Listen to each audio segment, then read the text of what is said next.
Hola, buenas tardes. Mi nombre es Diego Jiménez. Yo les voy a contar un poco sobre mi trabajo de gestión del recurso hídrico en la minería, el cual realicé para la materia de Dirección de Operaciones Mineras de la Maestría de Gestión Minera en la UPC. Escogí este tema por la importancia que tiene en estos momentos el manejo del recurso hídrico dentro de la minería, su implicancia en términos tanto de costos como de sostenibilidad de un proyecto. Puede ser la diferencia entre que un proyecto fracase o no, y en consecuencia lo considero determinante a la hora de manejar de manera estratégica un proyecto.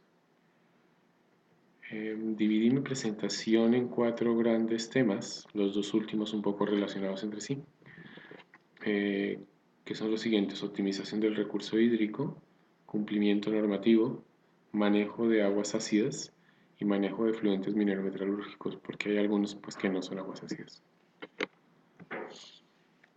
En la optimización del recurso hídrico, la invitación es un poco a pararse en el segundo piso y tratar de entender con una óptica global, muy holística, cómo todos los aspectos relacionados con la gestión de mi recurso los debo realizar de manera metódica para poder eh, hacer que el uso de mi recurso sea óptimo.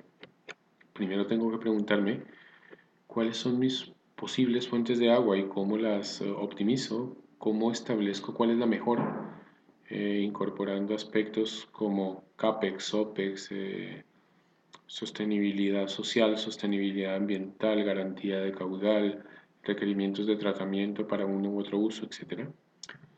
Eh, Incorporar dentro de esa evaluación la oferta y la demanda actual de cada una de esas fuentes.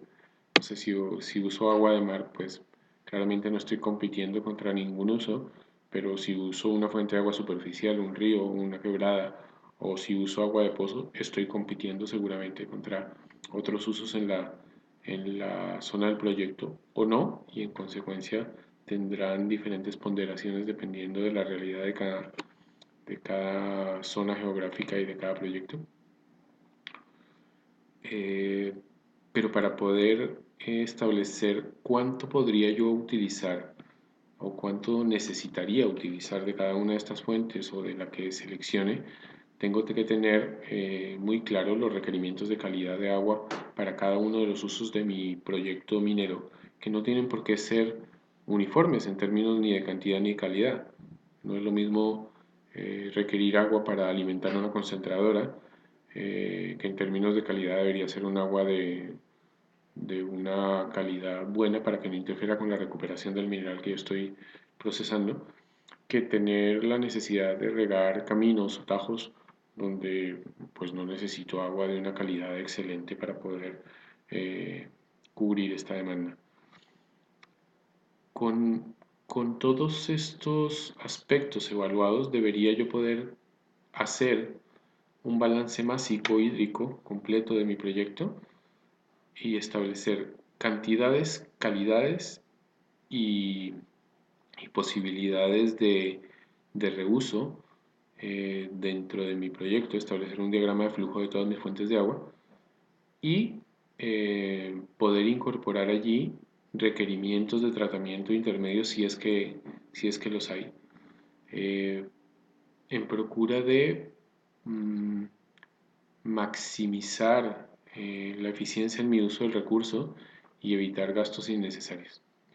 Eh, si establecí que requiero sistemas de tratamiento, bueno, conceptualizar esos sistemas de tratamiento, diseñarlos conceptualmente para poder atender de manera adecuada y garantizada y sostenible el suministro de agua a cada uno de los procesos de manera continua. Pero claro, cuando yo uso agua en la minería o en cualquier otro tipo de industria, agua que uso, agua que en muchos casos convierto en efluentes y la minería no es la excepción, con lo cual también tengo que dentro de este mapeo establecer qué tipo de efluentes voy a generar, con qué tipo de cargas contaminantes y cómo los voy a tratar, bien sea para reutilizarlos dentro del proceso y disminuir mi demanda, o bien sea para verterlos a la naturaleza y cumpliendo por supuesto la normativa vigente que en el caso de Perú son los ECAS y los LMPs, pero vamos a hablar de eso en un instante más. Cuando yo incorporo los criterios de reuso y de recirculación, claramente estoy disminuyendo no solo mi demanda, sino la generación de fluentes, lo cual hace más sostenible tanto ambiental como económicamente el proyecto. Así que ver holísticamente esta posibilidad, sin duda que aporta a la sostenibilidad del proyecto. Pero cuando ya establecí qué tipo de captaciones voy a tener, qué tipo de agua voy a verter, cuánta, de dónde, eh, puedo establecer los permisos que voy a tener que tramitar y ante qué entidades. Y con eso seguramente voy a completar mi árbol, mi mapa, para poder saber, poder establecer CAPEX estimado, OPEX estimado y poder establecer un cronograma de desembolsos estimado también, donde priorice eh, la optimización. En términos del cumplimiento normativo, la gestión de agua en la minería, si bien hace uso de multiplicidad de normativas, quise hacer énfasis yo en cuatro muy importantes. La primera, la normativa de potabilización, que es el decreto 031 del 2010 de MinSalud, eh, que establece, regula el reglamento de calidad para consumo humano, ¿no? Regula los límites de contaminación que pueden estar presentes en el agua que yo le voy a dar de beber a mi gente. Y si bien, claro, una minera no es una EPS, no, esta realidad no la exime de entregarle a su gente agua de buena calidad, potabilizada, ¿no? En términos de vertimientos, pues por un lado está el decreto 003 de 2010 que establece los límites máximos permisibles, es decir, las concentraciones máximas que yo puedo verter a la naturaleza proveniente de mis plantas de tratamiento de fluentes que tenga dentro del proyecto minero. Porque claramente tú eres, dentro del proyecto, tú eres el dueño de tu propio alcantarillado en tu campamento y al final de ese alcantarillado debe haber una planta de tratamiento que vas a tener que gestionarla sí o sí. En términos de los efluentes mineros, digamos industriales, lo que rige para la minería es el decreto 010, que establece los límites máximos permisibles para la descarga de fluentes líquidos de actividades minero-metalúrgicas. Está súper específico, normado y de alta actualidad, digamos. Es un tema que está en vigencia en este momento y que tiene a la mayoría de las mineras trabajando al respecto para complementar o mejorar los sistemas de tratamiento que ya tenía para poder cumplir, porque se hizo más exigente que la normativa anterior. Y, y asociado con el vertimiento, pero no medido directamente en el vertimiento mismo, sino en los receptores, pues está el decreto 002 de 2008 que aprueba los estándares de calidad ambiental, ECAS, para los diferentes recursos hídricos en Perú. Eh, Cada mina va a tener que cumplir un ECA que no necesariamente va a ser el mismo, porque depende de a qué tipo de recurso vierta y cuál es el uso eh, establecido para, identificado para ese recurso. No es lo mismo verter a un recurso que está establecido que su uso es agrícola que a un recurso que va a alimentar unas plantas de potabilización. Eh, con lo cual las diferencias entre cada una de estas normas pues las pueden consultar en la columna de la derecha está el link para accesar a cada una de ellas. Con respecto al manejo de aguas ácidas en la minería, bueno, su nombre habla por sí solo, son aguas que por su naturaleza tienen un carácter ácido, normalmente vienen provenientes de procesos de lixiviación de minerales, donde hay sulfuros presentes, lixiviación de botaderos, donde hay material estéril, donde también hay sustancias que le aportan carácter ácido. Las aguas de bocamina, por ejemplo, en la explotación del macizo rocoso, todas ellas tienden a ser ácidas y en consecuencia requieren un tratamiento alcalino. Lo típico dentro de las mineras es que el tratamiento de estas aguas ácidas se dé em, con la adición de cal.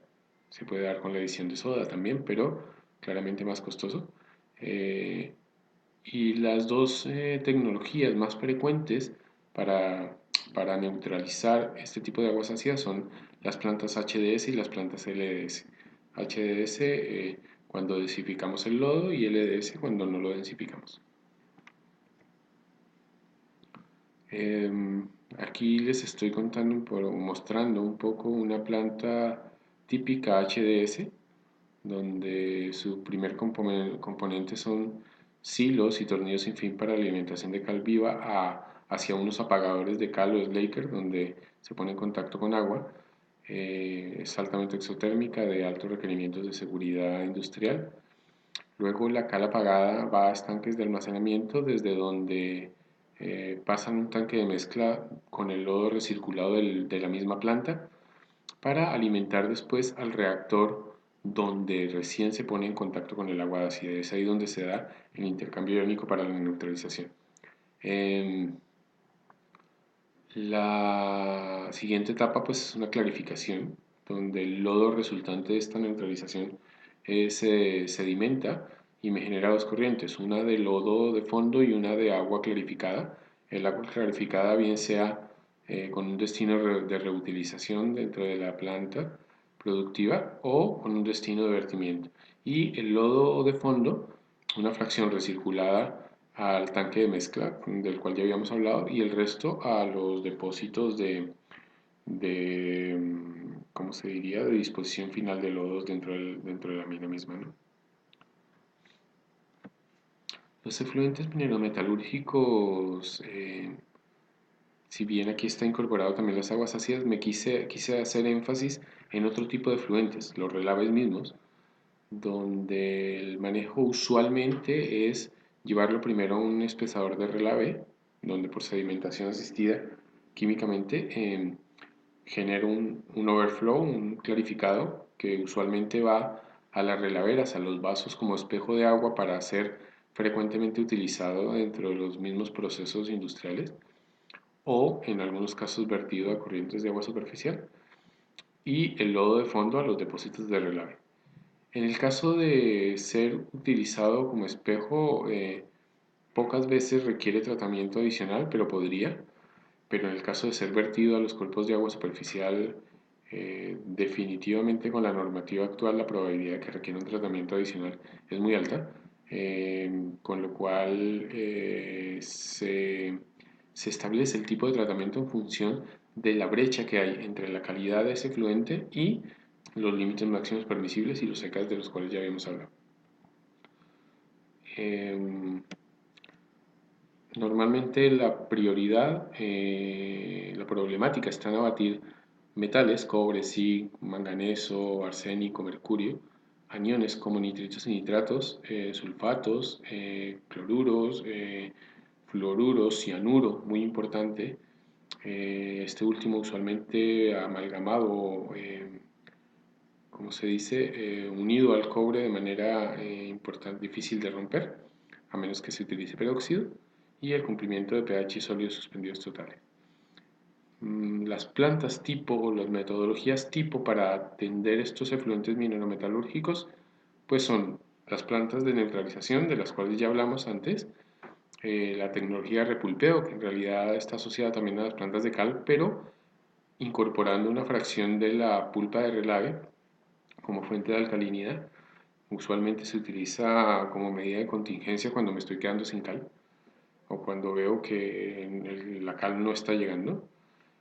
Plantas de precipitación química donde hago abatimiento secuencial cambiando pH de manera recurrente y las plantas de peroxidación y de detoxificación que lo que hacen es normalmente romper los complejos cianuro-cobre con diferentes metodologías. Aquí algunas de las bibliografías más bien propias que me ayudaron a realizar esta presentación. Espero haya sido de utilidad para todos. Gracias. Chao.